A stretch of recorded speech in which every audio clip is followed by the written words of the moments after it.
Now, we will air a very important broadcast. Listeners across the nation, please arise. His Majesty the Emperor will directly deliver a rescript. Moving forward, we will now relay the dual voice.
To our good and loyal subjects, after pondering deeply the general trends of the world and the actual conditions obtaining in our empire today, we have decided to effect a settlement of the present situation by resorting to an extraordinary measure.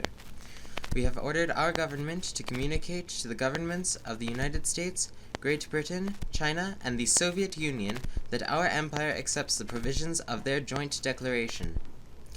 To strive for the common prosperity and happiness of all nations, as well as the security and well-being of our subjects, is the solemn obligation which has been handed down by our imperial ancestors and which lies close to our heart.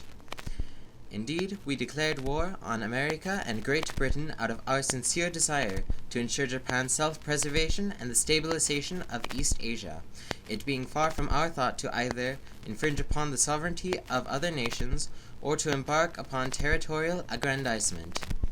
But now the war has lasted for nearly 4 years. Despite the best that has been done by everyone, the gallant fighting of the military and naval forces, the diligence and assiduity of our servants of the state, and the devoted service of our 100 million people, the war situation has developed not necessarily to Japan's advantage, while the general trends of the world have all turned against her interest. Moreover, the enemy has begun to employ a new and most cruel bomb, the power of which to do damage is indeed incalculable, taking the toll of many innocent lives.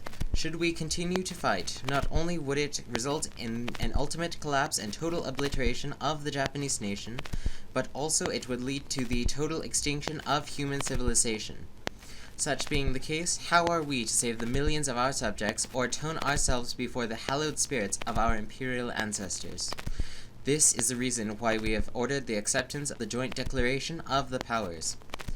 We cannot but express the deepest sense of regret to our allied nations of East Asia, who have consistently cooperated with the Empire towards the emancipation of East Asia. The thought of those officers and men, as well as others who have fallen in the fields of battle, those who died at their posts of duty, or those who met with untimely death and all their bereaved families pains our heart night and day. The welfare of the wounded and the war sufferers, and of those who have lost their homes and livelihood, are the objects of our profound solicitude. The hardships and sufferings to which our nation is to be subjected hereafter will be certainly great.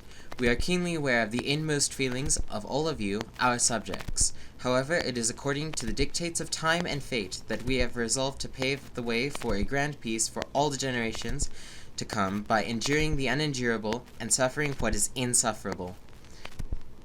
Having been able to safeguard and maintain the kokutai, we are always with you, our good and loyal subjects, relying upon your sincerity and integrity.